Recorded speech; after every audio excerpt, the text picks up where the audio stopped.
ദൈവത്തിന്റെ കുഞ്ഞു മാലാഖ കുട്ടികളെ, ഈശോ മിശിഹായ്ക്ക് സ്തുതിയായിരിക്കട്ടെ.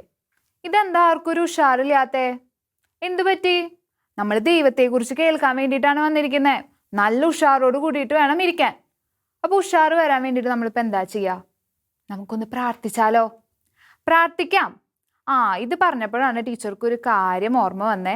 കഴിഞ്ഞ ക്ലാസ് കഴിഞ്ഞപ്പോഴേ കുറേ മാലാഖ കുട്ടികൾ ടീച്ചറുടെ അടുത്ത് പറഞ്ഞു, ടീച്ചറെ എന്തിനാണ് നമ്മൾ പ്രാർത്ഥിക്കുമ്പോൾ കണ്ണടച്ചിരിക്കണേന്ന്? കണ്ണു തുറന്നിട്ട് നമുക്ക് പ്രാർത്ഥിച്ചൂടെ? ശരിയല്ല അവർ ചോദിച്ചത്.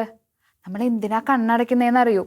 നമ്മൾ പ്രാർത്ഥിക്കുന്ന സമയത്തേ ചിലപ്പോൾ നമ്മുടെ ചേട്ടനോ ചേച്ചിയോ അനിയനോ അനിയത്തിയോ അല്ലെങ്കിൽ നമ്മുടെ കൂട്ടുകാരോ ഒക്കെ നമ്മുടെ അടുത്തിരിക്കുന്നുണ്ടാവും. അവരെ കാണുമ്പോൾ നമുക്കൊന്നും ഇല്ലെങ്കിൽ മാന്താൻ, ഒന്നും നുള്ളാൻ, ഒന്നടിക്കാനൊക്കെ തോന്നില്ലേ? അപ്പോൾ അങ്ങനെ നമ്മുടെ ചിന്ത പ്രാർത്ഥനയിൽ നിന്ന് മാറാതിരിക്കാൻ വേണ്ടിയിട്ടാണ് നമ്മൾ കണ്ണടച്ചിട്ട് പ്രാർത്ഥിക്കുന്നത്. അപ്പം നമ്മളിപ്പോൾ പ്രാർത്ഥിക്കാൻ പോവല്ലേ? എല്ലാ മാലാഖ കുട്ടികളും ഒന്ന് ചാടി എണീറ്റേ. എണീറ്റോ? ഇനി കൈ കൂപ്പി പിടിക്കുക, കണ്ണടച്ച് നിൽക്കുക. സ്നേഹം തന്നെയായ ദൈവമേ, ഞങ്ങളിതാ അങ്ങയെക്കുറിച്ച് അറിയുവാനായി അണഞ്ഞിരിക്കുന്നു.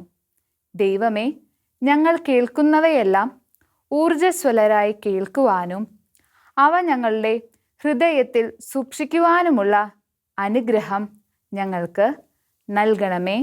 ആമേൻ. എല്ലാവരും ഒന്ന് ഉറക്കെ പറഞ്ഞേ, ആമേൻ. ഇപ്പോഴാണ് എനർജി വന്നത്. അപ്പം നല്ല മിടുക്കൻ കുട്ടികളാണ് കേട്ടോ. എല്ലാവരും ഇരുന്നോളും. അപ്പം നമ്മൾ കഴിഞ്ഞ ക്ലാസ്സിൽ എത്രാമത്തെ പാഠമാണ് പഠിച്ചേ? 4ാമത്തെ പാഠല്ലേ? പകുതിയേ പഠിച്ചുള്ളൂ. നിങ്ങൾ വീട്ടിലിരുന്ന് വായിച്ചു നോക്കിയല്ലോ. അതും വായിച്ചു നോക്കിയോ? എല്ലാ കാര്യങ്ങളും പഠിച്ചോ? നല്ല മിടുക്കൻ കുട്ടികളാണല്ലോ. അപ്പോൾ ടീച്ചറിന് ചോദ്യം ചോദിച്ചു കഴിഞ്ഞാൽ ഉത്തരമൊക്കെ പറയൂ അല്ലേ? അപ്പം നമുക്ക് ആദ്യമേ തന്നെ കഴിഞ്ഞ ക്ലാസ്സിൽ നമ്മൾ എന്തൊക്കെയാണ് പഠിച്ചതെന്ന് ഓർത്ത് നോക്കാം. ഇടയ്ക്ക് ടീച്ചർ ചോദ്യമൊക്കെ ചോദിക്കും. മിടുക്കരായിട്ട് ഇങ്ങോട്ട് ഉത്തരം പറഞ്ഞേക്കണം. അപ്പം നമ്മൾ കഴിഞ്ഞ ക്ലാസ്സിൽ 4ാം പാഠമാണ് പഠിച്ചത്. 4ാം പാഠത്തിൻ്റെ പേരെന്തായിരുന്നു? പാപം മൂലം വന്ന ശിക്ഷ. അതിൻ്റെ ഉള്ളിൽ എന്തോ ഒരു ശിക്ഷയെ കുറിച്ചിട്ടൊക്കെയാണ് നമ്മൾ പഠിച്ചത് അല്ലേ? ദൈവം ആദത്തിനോടും ഹവ്വേനോടും നന്മ തിന്മകളെ കുറിച്ചുള്ള അറിവിൻ്റെ വൃക്ഷത്തിൻ്റെ ഫലം ഭക്ഷിക്കരുതെന്ന് പറഞ്ഞിട്ടുണ്ടായിരുന്നു. പക്ഷെ അത് അവർ അനുസരിച്ചില്ല. ദൈവത്തിന് ആദത്തിനോടും ഹവ്വേനോടും ഒരുപാട് സ്നേഹമായിരുന്നു. അതുകൊണ്ട് തന്നെ ദൈവം എല്ലാ ദിവസവും വൈകുന്നേരങ്ങളിൽ ഏദെൻ തോട്ടത്തിലേക്ക് വരും. എന്തിനായിരുന്നു വന്നിരുന്നത്? ആദത്തിൻ്റെയും ഹവ്വയുടെയും കൂടെ കളിക്കാൻ, ചിരിക്കാൻ, അവരുടെ ഒപ്പം ആയിരിക്കാനായിട്ട് എല്ലാ ദിവസവും വൈകുന്നേരങ്ങളിൽ ദൈവം ഏദെൻ തോട്ടത്തിലേക്ക് വന്നിരുന്നു. നന്മ തിന്മകളെ കുറിച്ചുള്ള അറിവിൻ്റെ വൃക്ഷത്തിൻ്റെ ഫലം ആദവും ഹവ്വയും ഭക്ഷിച്ച ആ ദിവസവും പതിവ് പോലെ ദൈവം ഏദെൻ തോട്ടത്തിലേക്ക് വന്നു.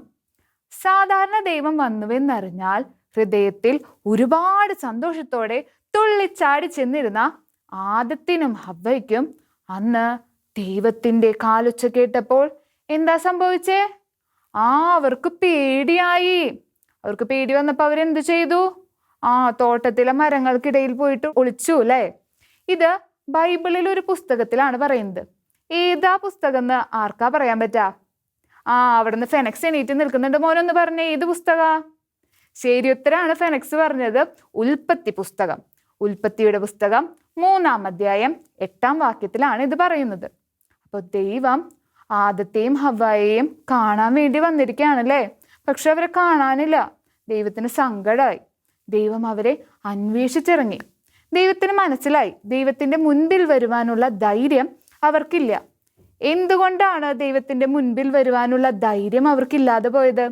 ആരാ പറയതിനുത്തരം? അന്നമോൾ അവിടെ എണീറ്റ് നിൽക്കുന്നുണ്ട്. അന്നമോൾ പറഞ്ഞതിൻ്റെ ഉത്തരം എന്താ? ശരി ഉത്തരാണ് അന്നമോളും പറഞ്ഞത്. ദൈവകൽപ്പന ലംഘിച്ചതിനാലാണ് ദൈവത്തിൻ്റെ മുൻപിൽ വരുവാനുള്ള ധൈര്യം അവർക്കില്ലാതെ പോയത്. അപ്പൊ ദൈവത്തിന് മനസ്സിലായി താൻ പറഞ്ഞത് ഇവരനുസരിച്ചിട്ടില്ല. നന്മ തിന്മകളെ കുറിച്ചുള്ള അറിവിൻ്റെ വൃക്ഷത്തിൻ്റെ ഫലം ഇവർ ഭക്ഷിച്ചു. അതുകൊണ്ട് തന്നെ അവർക്കൊരു ശിക്ഷ നൽകാൻ ദൈവം തീരുമാനിച്ചു. ആരാണ് ദൈവം ആദത്തിനും ഹവ്വയ്ക്കും കൊടുത്ത ആ ശിക്ഷ? ടീച്ചർക്ക് പറഞ്ഞുതരാ. മിടുക്കൻ തോമസ് അവിടെ നിന്ന് എണീറ്റ് നിൽക്കുന്നുണ്ട്. പറഞ്ഞ മോനെ. ശരി ഉത്തരാണ് തോമസും പറഞ്ഞതും. ദൈവം അവരെ ഏദെൻ തോട്ടത്തിൽ നിന്ന് പുറത്താക്കി. ഏദെൻ തോട്ടത്തിൽ നിന്ന് ദൈവം ആദത്തെയും ഹവ്വയെയും പുറത്താക്കിയെങ്കിലും ദൈവത്തിന് അവരോട് ദേഷ്യമായിരുന്നോ? അല്ല അല്ലേ? ദൈവത്തിന് അവരോട് കരുണ തോന്നി. ദൈവം അവർക്കൊരു രക്ഷ വാഗ്ദാനം ചെയ്തു.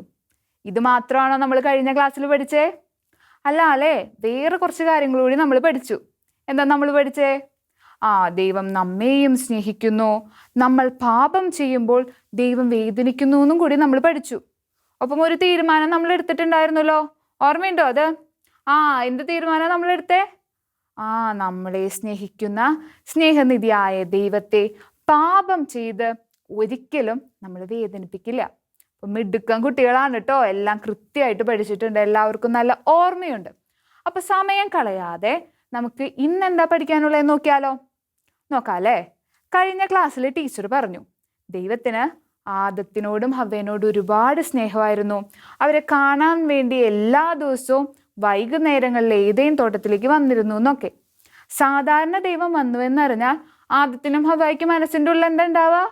ഒരുപാട് സന്തോഷമാവൂ അല്ലേ?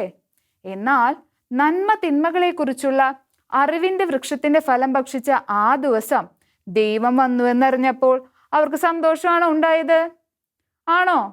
അല്ല അല്ലേ? അവർക്ക് പേടിയായി. അപ്പൊ ഇതിൽ നിന്ന് നമുക്കൊരു കാര്യം മനസ്സിലാവും. എന്താ നമുക്ക് മനസ്സിലാവാ? പാപം ഒരു കാര്യത്തെ ഇല്ലാതാക്കുന്നു. എന്തിനില്ലാതാക്കുന്നേ? ഏതോ ഒരു മിടുക്കൻ അവിടെ നിന്ന് പറഞ്ഞു, സന്തോഷത്തേന്ന്. പാപം സന്തോഷം ഇല്ലാതാക്കുന്നു. അപ്പൊ ടീച്ചർ ഒരു കാര്യം ചോദിക്കട്ടെ, നിങ്ങളുടെ മാതാപിതാക്കൾ നിങ്ങളെ ശിക്ഷിക്കാറുണ്ടോ? ഇല്ലേ? നിങ്ങൾ എല്ലാ കാര്യങ്ങളും അനുസരിക്കുന്ന നല്ല മിടുക്കൻ കുട്ടികളാണോ? ചെറിയ ചെറിയ കുറുമ്പൊന്നും കാണിക്കാറില്ലേ? ചിലപ്പോൾ കാണിക്കാറുണ്ടാവില്ല കേട്ടോ, നിങ്ങൾ മാലാക കുട്ടികളല്ലേ, അതുകൊണ്ട് ചിലപ്പോൾ കാണിക്കാറൊന്നും ഉണ്ടാവില്ല. എന്നിരുന്നാലും ചെറിയ ചെറിയ കുറുമ്പുകളൊക്കെ എപ്പോഴെങ്കിലൊക്കെ ഒന്ന് കാണിച്ചിരിക്കണം. ടീച്ചർ 3 സിറ്റുവേഷൻസ് പറയാം, ഇതിലേതെങ്കിലും നിങ്ങൾ ചെയ്യാറുണ്ടോ എന്ന് ടീച്ചറുടെ അടുത്ത് പറയണം. ഓക്കെ. ഒന്നാമത്തെ സിറ്റുവേഷൻ, നമ്മൾ കളിക്കാൻ വേണ്ടിയിട്ട് പുറത്തേക്ക് ഇറങ്ങാൻ നിൽക്കുക. അപ്പോൾ അതാ മഴ പെയ്യണു. നമ്മുടെ മാതാപിതാക്കൾ നമ്മുടെ അടുത്ത് പറയും, ദേ മഴ പെയ്യണോ, പുറത്തോട്ട് കളിക്കാൻ പോകരുതെന്ന്. അപ്പം നമുക്ക് എന്ത് വരും? ഉള്ളിൻ്റെ ഉള്ളിലൊരു ദേഷ്യം വരും അല്ലേ? നമ്മൾ ചിന്തിക്കും, ഇപ്പം പുറത്തോട്ട് കളിക്കാൻ പോയാൽ എന്താ പ്രശ്നം, എന്താ കുഴപ്പം? അപ്പം നമ്മൾ മാതാപിതാക്കളുടെ കണ്ണ് വെട്ടിച്ചിട്ട് കളിക്കാൻ പോകാറില്ലേ? ചില ചേട്ടന്മാരൊക്കെ അവിടെ ഇരുന്ന് ചിരിച്ചു തുടങ്ങി. അപ്പം ടീച്ചർക്ക് മനസ്സിലായി നിങ്ങൾ ആരൊക്കെയോ ഇത് ചെയ്യാറുണ്ടെന്ന്. ഇതൊരു ചെറിയ അനുസരണക്കേടാണ്.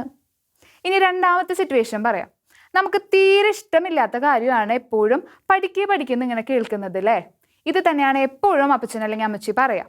അപ്പൊ എപ്പോഴും അവർ പറയുമ്പോൾ നമ്മൾ എല്ലാ സമയത്തും ഇരുന്ന് പഠിക്കുമോ? ഇല്ല അല്ലേ? ചില സമയത്തെങ്കിലും പഠിക്കുകയാണെന്ന് അവരെ ധരിപ്പിച്ചിട്ട് നമ്മൾ എന്ത് ചെയ്യും? ഒന്നില്ലെങ്കിൽ അവിടെ ഇരുന്ന് കളിക്കും, അല്ലെങ്കിൽ പടം വരയ്ക്കുകയൊക്കെ ചെയ്യൂ അല്ലേ? ഇല്ലേ? ദേ ചേച്ചിമാരും ചിരിച്ചു തുടങ്ങി. അപ്പൊ ഇതും ഒരു ചെറിയ അനുസരണക്കേടാണ്. ഇനി മൂന്നാമത്തെ സിറ്റുവേഷൻസ് പറയാം. നമ്മളുടെ വീട്ടിൽ നമുക്ക് സഹോദരങ്ങളില്ലേ? ഇല്ലേ? അവരുടെ ഒപ്പം തല്ലുകൂടാന്ന് പറഞ്ഞാൽ നമുക്ക് ഇത്രയ്ക്ക് ഇഷ്ടമുള്ള വേറെ കാര്യമില്ല. പക്ഷെ നമ്മുടെ മാതാപിതാക്കൾ എന്തു പറയും?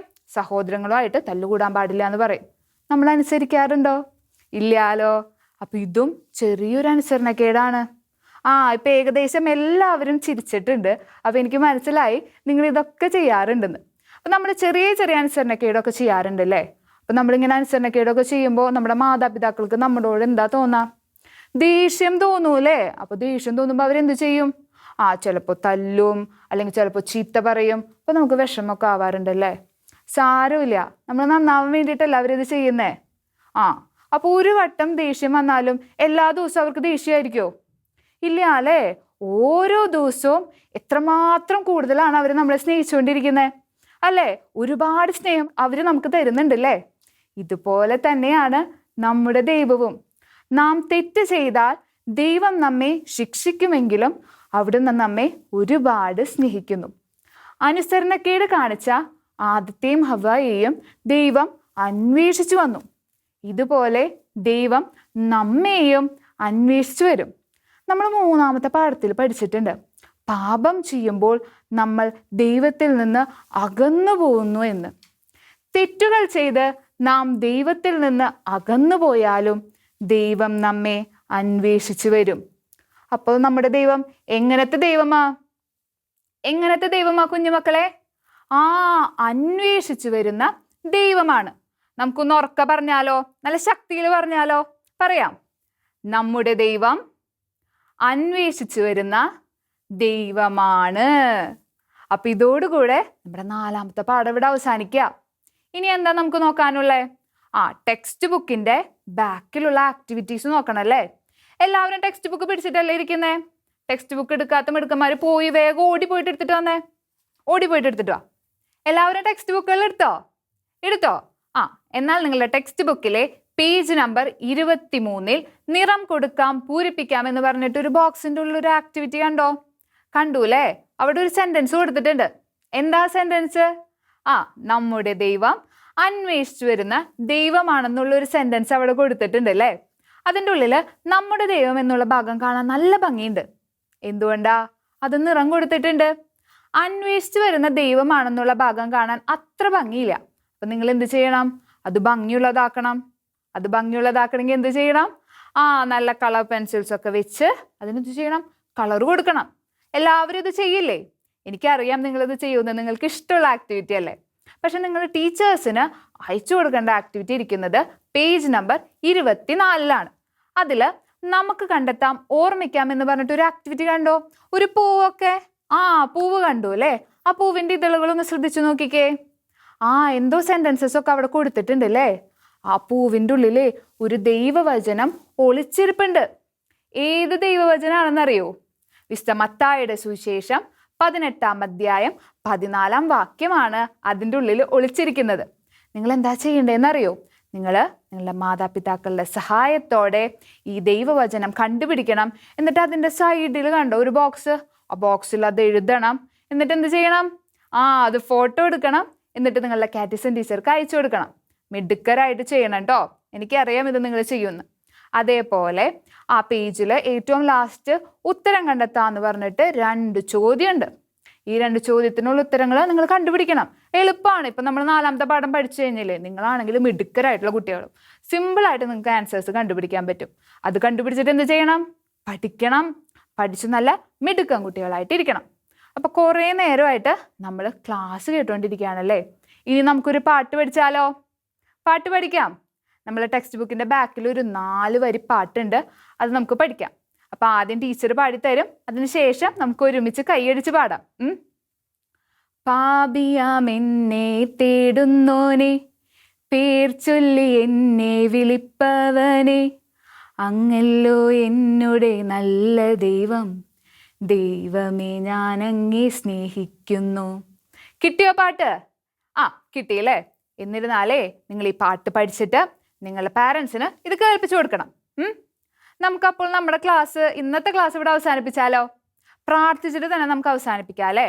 അപ്പം നമ്മൾ എങ്ങനെയാണ് പ്രാർത്ഥിക്കാറ്? നമ്മൾ കൈകൂപ്പി പിടിക്കും, കണ്ണടച്ച് നിൽക്കും. നമുക്ക് പ്രാർത്ഥിക്കാം. ഞങ്ങളെ തേടി വരുന്ന സ്നേഹപിതാവായ ദൈവമേ, ഞങ്ങൾ അങ്ങയെ സ്തുതിക്കുന്നു. ആമേൻ.